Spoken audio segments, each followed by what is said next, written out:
মাত্র ৩২ ঘন্টায় ৩বার কেঁপে উঠেছে ঢাকা নরসিংদী মাধবদীর বুক। প্রথমটা ছিল আঘাত, দ্বিতীয় ও তৃতীয়টা ছিল চিৎকার। কিন্তু এই চিৎকার যেন থামছে না, বরং আরও জোরে আসছে। এই তিন অঞ্চলের নিচে যে ফল্ট লাইনগুলো শত বছর ধরে ঘুমিয়েছিল, তারা এখন জেগে উঠেছে। তাদের চোখ লাল, তাদের হাতে এখনো অনেক শক্তি বাকি। বিশেষজ্ঞরা যা বলতে ভয় পাচ্ছেন সেটা আমরা স্পষ্ট করে বলি। এই আফটার শকগুলো বড় ভূমিকম্পের দরজা খুলে দিচ্ছে। 6.5 এমনকি 7+, এই মাত্রার একটি ভয়ঙ্কর ধাক্কা এই অঞ্চলের জন্য অপেক্ষা করে আছে। আর সেই দিন এলে ঢাকা শহর একটি কবরস্থানে পরিণত হবে, কারণ আমরা এখনো প্রস্তুত নই। প্রথম ভূমিকম্প গতকাল সকাল 10টা 38 মিনিট, রিক্টার স্কেলে 5.7 মাত্রা। সাম্প্রতিক ইতিহাসের সবচেয়ে শক্তিশালী উৎপত্তিস্থল নরসিংদীর মাধবদী। এই কম্পনে ঢাকা, নারায়ণগঞ্জ, নরসিংদীতে 10 জন নিহত, আহত অন্তত 600 জন মানুষ। অসংখ্য ভবনে ফাটল, দেয়াল ধস, আতঙ্কে হাজারো মানুষের রাস্তায় ছুটে আসা, সব মিলিয়ে যেন এক ভয়াবহ দৃশ্য। দ্বিতীয় ভূমিকম্প আজ সকাল 10টা 36 মিনিট 12 সেকেন্ড, রিক্টার স্কেলে 3.3 মাত্রা। উৎপত্তিস্থল নরসিংদীর পলাশ।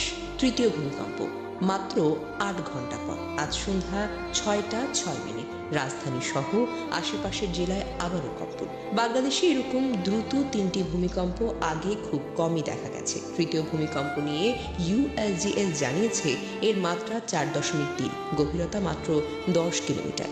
এত কম গভীরতার ভূমিকম্প সাধারণত বেশি ধাক্কা দেয় এবং বৃহত্তর ভূমিকম্পের পূর্বাভাসও হতে পারে। তিনটির উৎপত্তি মাধবদী 5.7 মাত্রা, পলাশ 3.3 মাত্রা, ঢাকার বাড্ডা সংলগ্ন অঞ্চল বা নরসিংদীর ভূকম্পীয় লাইন 3.7 4.3 মাত্রা।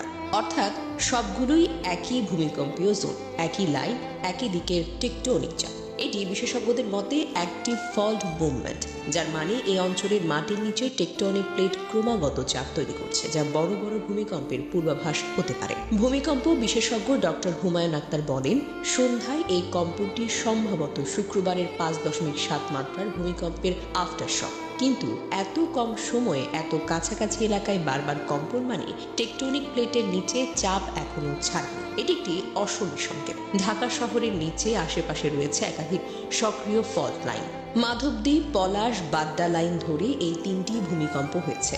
বিশেষজ্ঞদের আশঙ্কা এই ফল্ট লাইনে আরো বড় মাত্রার ভূমিকম্পের সম্ভাবনা রয়েছে। কেন বিষয়টি এত ভয়ঙ্কর? 30 থেকে 32 ঘন্টায় 3টি ভূমিকম্প, এই সময়ের ব্যবধান অত্যন্ত কম। 3টি নরসিংদী ঢাকা অ্যাক্টিভ ফল্ট লাইনে। সর্বশেষ ভূমিকম্পের গভীরতার মাত্র 10 কিলোমিটার, যা বড় ভূমিকম্পের পূর্ব সংকেত হতে পারে। গতকালের 5.7 মাত্রার ভূমিকম্পে 10 জন মারা গেছে, শতাধিক ভবনের ফাটল। এটা শুধু ঝাঁকুনি নয়, স্ট্রাকচারের দুর্বলতার প্রকাশ। বাংলাদেশে বড় ভূমিকম্পের সম্ভাবনা বিশেষজ্ঞরা বহুদিন ধরে বলে আসছে। আজকের ঘটনা সেই সতর্ক বার্তাকে আরো বেশি বাস্তব করে তোলে। যদি একই ফল্ট লাইনে কম সময় একের পর এক কম্পন হয়, মাটির নিচের চাপ যেন দ্রুত বাড়ে, পরবর্তী বড় ভূমিকম্পের ঝুঁকি বেড়ে যায়। ঢাকার অগণিত দুর্বল ভবন বড় ধাক্কায় টিকবে না, এটা নিশ্চিত জানিয়ে দিয়েছেন বিশেষজ্ঞরা। শহরের ঘনবসতি, সংকীর্ণ রাস্তা, সবকিছু মিলে ঝুঁকি যেন কয়েকগুণ। আল্লাহ আমাদের হেফাজত করুন, আর আমরা যেন এই সতর্কবার্তাকে আর উপেক্ষা না করি। সতর্ক থাকুন, বেঁচে থাকুন, এটাই এখন একমাত্র দোয়া।